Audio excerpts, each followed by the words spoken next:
ವಿರಾಮದ ಬಳಿಕ ಮತ್ತೆ ಸ್ವಾಗತ. ಅತ್ಯಾಚಾರ ಆಗಿರುವಂತಹ ಮಹಿಳೆಯ ಶವವನ್ನ ನಾನೇ ಹೂತಾಕಿದ್ದೆ. ಆ ಹೂತಾಕಿದ್ದ ಜಾಗದಿಂದಲೇ ಈ ಬುರುಡೆಯನ್ನು ನಾನು ತಂದಿದ್ದೇನೆ. ಇದು ಅತ್ಯಾಚಾರ ಆದ ಮಹಿಳೆಯ ತಲೆಬುರುಡೆ ಅಂತೇಳಿ ಹೇಳಿದಂತ ಚಿನ್ನಯ್ಯ. ಇವರ ಷಡ್ಯಂತ್ರಗಳು ಒಂದೆರಡಲ್ಲ. ಇಷ್ಟಕ್ಕೆ ನಿಂತಿರಲಿಲ್ಲ ಇವರ ಷಡ್ಯಂತ್ರ ಸಂಚಿನ ನಾಟಕ. ತಾನು ಹೂತ ಸ್ಥಳದಿಂದಲೇ ತಂದಿದ್ದಾಗಿ ತಲೆಬುರುಡೆ ಅಂತೇಳಿ ಚಿನ್ನಯ್ಯ ಹೇಳಿದ. ಈ ಮಾತನ್ನ ಹಣದ ಆಮಿಷ ಬೆದರಿಕೆಯಿಂದ ಹೇಳಿಸಲಾಗಿತ್ತು. ಎಸ್ಐಟಿಯ ಪ್ರಾಥಮಿಕ ತನಿಖೆಯಲ್ಲಿ ಆತ ಸ್ಫೋಟಕ ಮಾಹಿತಿಯನ್ನ ಬಾಯ್ಬಿಟ್ಟಿದ್ದಾನೆ.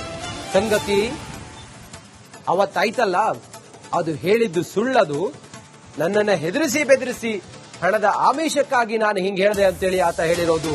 ಒತ್ತಾಯಪೂರ್ವಕವಾಗಿ ತನ್ನಿಂದ ದೂರು ಕೊಡಿಸಿದ್ದಾರೆ ಅನ್ನೋದು ಕೂಡ ಚಿನ್ನಯ್ಯ ಹೇಳ್ತಾರೆ. ತನಿಖೆ ವೇಳೆ ಚಿನ್ನಯ್ಯನಿಗೆ ಎಲ್ಲವೂ ಗೊತ್ತಿತ್ತು, ಆದರೂ ಆತ ಪೊಲೀಸರು ಅಥವಾ ಕೋರ್ಟ್ಗೆ ದೂರು ನೀಡಿಲ್ಲ.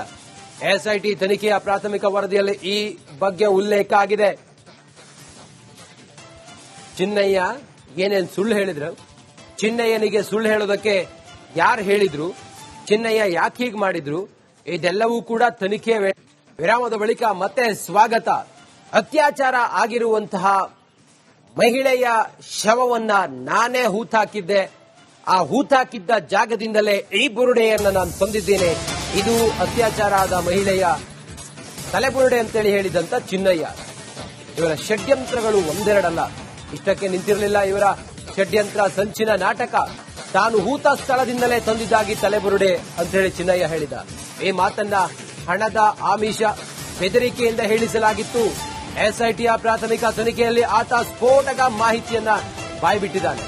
ಸಂಗತಿ ಅವತ್ತಾಯ್ತಲ್ಲ, ಅದು ಹೇಳಿದ್ದು ಸುಳ್ಳದು.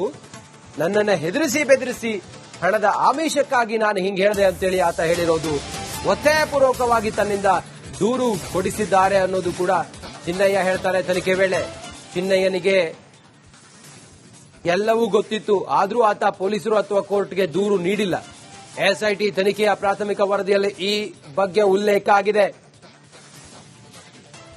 ಚಿನ್ನಯ್ಯ ಏನೇನು ಸುಳ್ಳು ಹೇಳಿದ್ರು, ಚಿನ್ನಯ್ಯನಿಗೆ ಸುಳ್ಳು ಹೇಳೋದಕ್ಕೆ ಯಾರು ಹೇಳಿದ್ರು, ಚಿನ್ನಯ್ಯ ಯಾಕೆ ಹೀಗೆ ಮಾಡಿದ್ರು, ಇದೆಲ್ಲವೂ ಕೂಡ ತನಿಖೆ ವೇಳೆ. ವಿರಾಮದ ಬಳಿಕ ಮತ್ತೆ ಸ್ವಾಗತ. ಅತ್ಯಾಚಾರ ಆಗಿರುವಂತಹ ಮಹಿಳೆಯ ಶವವನ್ನ ನಾನೇ ಹೂತಾಕಿದ್ದೆ. ಆ ಹೂತಾಕಿದ್ದ ಜಾಗದಿಂದಲೇ ಈ ಬುರುಡೆಯನ್ನು ನಾನು ತಂದಿದ್ದೇನೆ. ಇದು ಅತ್ಯಾಚಾರ ಆದ ಮಹಿಳೆಯ ತಲೆಬುರುಡೆ ಅಂತೇಳಿ ಹೇಳಿದಂತ ಚಿನ್ನಯ್ಯ. ಇವರ ಷಡ್ಯಂತ್ರಗಳು ಒಂದೆರಡಲ್ಲ. ಇಷ್ಟಕ್ಕೆ ನಿಂತಿರಲಿಲ್ಲ ಇವರ ಷಡ್ಯಂತ್ರ ಸಂಚಿನ ನಾಟಕ. ತಾನು ಹೂತ ಸ್ಥಳದಿಂದಲೇ ತಂದಿದ್ದಾಗಿ ತಲೆಬುರುಡೆ ಅಂತೇಳಿ ಚಿನ್ನಯ್ಯ ಹೇಳಿದ. ಈ ಮಾತನ್ನ ಹಣದ ಆಮಿಷ ಬೆದರಿಕೆಯಿಂದ ಹೇಳಿಸಲಾಗಿತ್ತು. ಎಸ್ಐಟಿಯ ಪ್ರಾಥಮಿಕ ತನಿಖೆಯಲ್ಲಿ ಆತ ಸ್ಫೋಟಕ ಮಾಹಿತಿಯನ್ನ ಬಾಯ್ಬಿಟ್ಟಿದ್ದಾನೆ. ಸಂಗತಿ ಅವತ್ತಾಯ್ತಲ್ಲ, ಅದು ಹೇಳಿದ್ದು ಸುಳ್ಳದು. ನನ್ನನ್ನ ಹೆದರಿಸಿ ಬೆದರಿಸಿ ಹಣದ ಆಮಿಷಕ್ಕಾಗಿ ನಾನು ಹಿಂಗೆ ಹೇಳಿದೆ ಅಂತೇಳಿ ಆತ ಹೇಳಿರೋದು. ಒತ್ತಾಯಪೂರ್ವಕವಾಗಿ ತನ್ನಿಂದ ದೂರು ಕೊಡಿಸಿದ್ದಾರೆ ಅನ್ನೋದು ಕೂಡ ಚಿನ್ನಯ್ಯ ಹೇಳ್ತಾರೆ. ತನಿಖೆ ವೇಳೆ ಚಿನ್ನಯ್ಯನಿಗೆ ಎಲ್ಲವೂ ಗೊತ್ತಿತ್ತು, ಆದರೂ ಆತ ಪೊಲೀಸರು ಅಥವಾ ಕೋರ್ಟ್ಗೆ ದೂರು ನೀಡಿಲ್ಲ. ಎಸ್ಐಟಿ ತನಿಖೆಯ ಪ್ರಾಥಮಿಕ ವರದಿಯಲ್ಲಿ ಈ ಬಗ್ಗೆ ಉಲ್ಲೇಖ ಆಗಿದೆ. ಚಿನ್ನಯ್ಯ ಏನೇನು ಸುಳ್ಳು ಹೇಳಿದ್ರು, ಚಿನ್ನಯ್ಯನಿಗೆ ಸುಳ್ಳು ಹೇಳೋದಕ್ಕೆ ಯಾರು ಹೇಳಿದ್ರು, ಚಿನ್ನಯ್ಯ ಯಾಕೆ ಹೀಗೆ ಮಾಡಿದ್ರು, ಇದೆಲ್ಲವೂ ಕೂಡ ತನಿಖೆ ವೇಳೆ. ವಿರಾಮದ ಬಳಿಕ ಮತ್ತೆ ಸ್ವಾಗತ. ಅತ್ಯಾಚಾರ ಆಗಿರುವಂತಹ ಮಹಿಳೆಯ ಶವವನ್ನ ನಾನೇ ಹೂತಾಕಿದ್ದೆ. ಆ ಹೂತಾಕಿದ್ದ ಜಾಗದಿಂದಲೇ ಈ ಬುರುಡೆಯನ್ನು ನಾನು ತಂದಿದ್ದೇನೆ. ಇದು ಅತ್ಯಾಚಾರ ಆದ ಮಹಿಳೆಯ ತಲೆಬುರುಡೆ ಅಂತೇಳಿ ಹೇಳಿದಂತ ಚಿನ್ನಯ್ಯ. ಇವರ ಷಡ್ಯಂತ್ರಗಳು ಒಂದೆರಡಲ್ಲ. ಇಷ್ಟಕ್ಕೆ ನಿಂತಿರಲಿಲ್ಲ ಇವರ ಷಡ್ಯಂತ್ರ ಸಂಚಿನ ನಾಟಕ. ತಾನು ಹೂತ ಸ್ಥಳದಿಂದಲೇ ತಂದಿದ್ದಾಗಿ ತಲೆಬುರುಡೆ ಅಂತೇಳಿ ಚಿನ್ನಯ್ಯ ಹೇಳಿದ. ಈ ಮಾತನ್ನ ಹಣದ ಆಮಿಷ ಬೆದರಿಕೆಯಿಂದ ಹೇಳಿಸಲಾಗಿತ್ತು. ಎಸ್ಐಟಿಯ ಪ್ರಾಥಮಿಕ ತನಿಖೆಯಲ್ಲಿ ಆತ ಸ್ಫೋಟಕ ಮಾಹಿತಿಯನ್ನ ಬಾಯ್ಬಿಟ್ಟಿದ್ದಾನೆ. ಸಂಗತಿ ಅವತ್ತಾಯ್ತಲ್ಲ, ಅದು ಹೇಳಿದ್ದು ಸುಳ್ಳದು.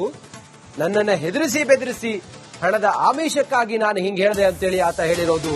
ಒತ್ತಾಯಪೂರ್ವಕವಾಗಿ ತನ್ನಿಂದ ದೂರು ಕೊಡಿಸಿದ್ದಾರೆ ಅನ್ನೋದು ಕೂಡ ಚಿನ್ನಯ್ಯ ಹೇಳ್ತಾರೆ. ತನಿಖೆ ವೇಳೆ ಚಿನ್ನಯ್ಯನಿಗೆ ಎಲ್ಲವೂ ಗೊತ್ತಿತ್ತು, ಆದರೂ ಆತ ಪೊಲೀಸರು ಅಥವಾ ಕೋರ್ಟ್ಗೆ ದೂರು ನೀಡಿಲ್ಲ. ಎಸ್ಐಟಿ ತನಿಖೆಯ ಪ್ರಾಥಮಿಕ ವರದಿಯಲ್ಲಿ ಈ ಬಗ್ಗೆ ಉಲ್ಲೇಖ ಆಗಿದೆ.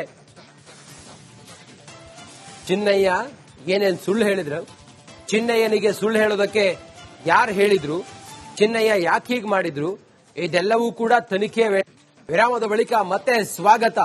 ಅತ್ಯಾಚಾರ ಆಗಿರುವಂತಹ ಮಹಿಳೆಯ ಶವವನ್ನ ನಾನೇ ಹೂತಾಕಿದ್ದೆ. ಆ ಹೂತಾಕಿದ್ದ ಜಾಗದಿಂದಲೇ ಈ ಬುರುಡೆಯನ್ನ ನಾನು ತಂದಿದ್ದೇನೆ. ಇದು ಅತ್ಯಾಚಾರ ಆದ ಮಹಿಳೆಯ ತಲೆಬುರುಡೆ ಅಂತೇಳಿ ಹೇಳಿದಂತ ಚಿನ್ನಯ್ಯ. ಇವರ ಷಡ್ಯಂತ್ರಗಳು ಒಂದೆರಡಲ್ಲ. ಇಷ್ಟಕ್ಕೆ ನಿಂತಿರಲಿಲ್ಲ ಇವರ ಷಡ್ಯಂತ್ರ ಸಂಚಿನ ನಾಟಕ.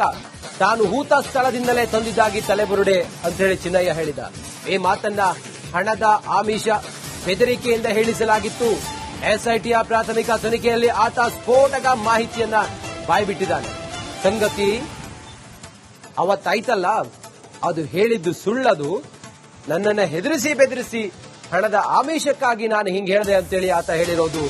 ಒತ್ತಾಯಪೂರ್ವಕವಾಗಿ ತನ್ನಿಂದ ದೂರು ಕೊಡಿಸಿದ್ದಾರೆ ಅನ್ನೋದು ಕೂಡ ಚಿನ್ನಯ್ಯ ಹೇಳ್ತಾರೆ. ತನಿಖೆ ವೇಳೆ ಚಿನ್ನಯ್ಯನಿಗೆ ಎಲ್ಲವೂ ಗೊತ್ತಿತ್ತು, ಆದರೂ ಆತ ಪೊಲೀಸರು ಅಥವಾ ಕೋರ್ಟ್ಗೆ ದೂರು ನೀಡಿಲ್ಲ. ಎಸ್ಐಟಿ ತನಿಖೆಯ ಪ್ರಾಥಮಿಕ ವರದಿಯಲ್ಲಿ ಈ ಬಗ್ಗೆ ಉಲ್ಲೇಖ ಆಗಿದೆ. ಚಿನ್ನಯ್ಯ ಏನೇನು ಸುಳ್ಳು ಹೇಳಿದ್ರು, ಚಿನ್ನಯ್ಯನಿಗೆ ಸುಳ್ಳು ಹೇಳೋದಕ್ಕೆ ಯಾರು ಹೇಳಿದ್ರು, ಚಿನ್ನಯ್ಯ ಯಾಕೆ ಹೀಗೆ ಮಾಡಿದ್ರು, ಇದೆಲ್ಲವೂ ಕೂಡ ತನಿಖೆ ವಿರಾಮದ ಬಳಿಕ ಮತ್ತೆ ಸ್ವಾಗತ. ಅತ್ಯಾಚಾರ ಆಗಿರುವಂತಹ ಮಹಿಳೆಯ ಶವವನ್ನ ನಾನೇ ಹೂತಾಕಿದ್ದೆ. ಆ ಹೂತಾಕಿದ್ದ ಜಾಗದಿಂದಲೇ ಈ ಬುರುಡೆಯನ್ನ ನಾನು ತಂದಿದ್ದೇನೆ. ಇದು ಅತ್ಯಾಚಾರ ಆದ ಮಹಿಳೆಯ ತಲೆಬುರುಡೆ ಅಂತೇಳಿ ಹೇಳಿದಂತ ಚಿನ್ನಯ್ಯ. ಇವರ ಷಡ್ಯಂತ್ರಗಳು ಒಂದೆರಡಲ್ಲ.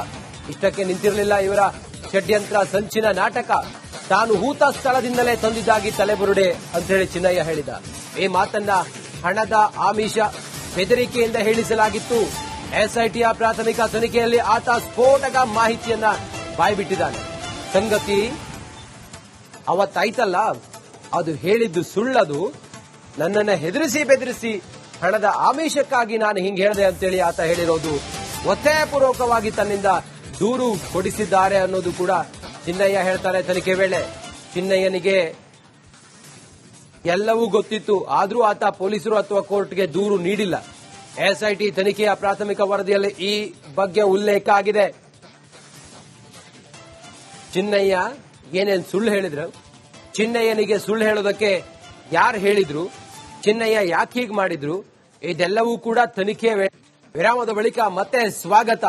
ಅತ್ಯಾಚಾರ ಆಗಿರುವಂತಹ ಮಹಿಳೆಯ ಶವವನ್ನ ನಾನೇ ಹೂತಾಕಿದ್ದೆ. ಆ ಹೂತಾಕಿದ್ದ ಜಾಗದಿಂದಲೇ ಈ ಬುರುಡೆಯನ್ನ ನಾನು ತಂದಿದ್ದೇನೆ. ಇದು ಅತ್ಯಾಚಾರ ಆದ ಮಹಿಳೆಯ ತಲೆಬುರುಡೆ ಅಂತೇಳಿ ಹೇಳಿದಂತ ಚಿನ್ನಯ್ಯ. ಇವರ ಷಡ್ಯಂತ್ರಗಳು ಒಂದೆರಡಲ್ಲ. ಇಷ್ಟಕ್ಕೆ ನಿಂತಿರಲಿಲ್ಲ ಇವರ ಷಡ್ಯಂತ್ರ ಸಂಚಿನ ನಾಟಕ. ತಾನು ಹೂತ ಸ್ಥಳದಿಂದಲೇ ತಂದಿದ್ದಾಗಿ ತಲೆಬುರುಡೆ ಅಂತೇಳಿ ಚಿನ್ನಯ್ಯ ಹೇಳಿದ. ಈ ಮಾತನ್ನ ಹಣದ ಆಮಿಷ, ಬೆದರಿಕೆಯಿಂದ ಹೇಳಿಸಲಾಗಿತ್ತು. ಎಸ್ಐಟಿಯ ಪ್ರಾಥಮಿಕ ತನಿಖೆಯಲ್ಲಿ ಆತ ಸ್ಫೋಟಕ ಮಾಹಿತಿಯನ್ನ ಬಾಯ್ಬಿಟ್ಟಿದ್ದಾನೆ. ಸಂಗತಿ ಅವತ್ತಾಯ್ತಲ್ಲ, ಅದು ಹೇಳಿದ್ದು ಸುಳ್ಳದು. ನನ್ನನ್ನ ಹೆದರಿಸಿ ಬೆದರಿಸಿ ಹಣದ ಆಮಿಷಕ್ಕಾಗಿ ನಾನು ಹಿಂಗೆ ಹೇಳಿದೆ ಅಂತೇಳಿ ಆತ ಹೇಳಿರೋದು. ಒತ್ತಾಯಪೂರ್ವಕವಾಗಿ ತನ್ನಿಂದ ದೂರು ಕೊಡಿಸಿದ್ದಾರೆ ಅನ್ನೋದು ಕೂಡ ಚಿನ್ನಯ್ಯ ಹೇಳ್ತಾರೆ. ತನಿಖೆ ವೇಳೆ ಚಿನ್ನಯ್ಯನಿಗೆ ಎಲ್ಲವೂ ಗೊತ್ತಿತ್ತು, ಆದರೂ ಆತ ಪೊಲೀಸರು ಅಥವಾ ಕೋರ್ಟ್ಗೆ ದೂರು ನೀಡಿಲ್ಲ. ಎಸ್ಐಟಿ ತನಿಖೆಯ ಪ್ರಾಥಮಿಕ ವರದಿಯಲ್ಲಿ ಈ ಬಗ್ಗೆ ಉಲ್ಲೇಖ ಆಗಿದೆ. ಚಿನ್ನಯ್ಯ ಏನೇನು ಸುಳ್ಳು ಹೇಳಿದ್ರು, ಚಿನ್ನಯ್ಯನಿಗೆ ಸುಳ್ಳು ಹೇಳೋದಕ್ಕೆ ಯಾರು ಹೇಳಿದ್ರು, ಚಿನ್ನಯ್ಯ ಯಾಕೆ ಹೀಗೆ ಮಾಡಿದ್ರು, ಇದೆಲ್ಲವೂ ಕೂಡ ತನಿಖೆ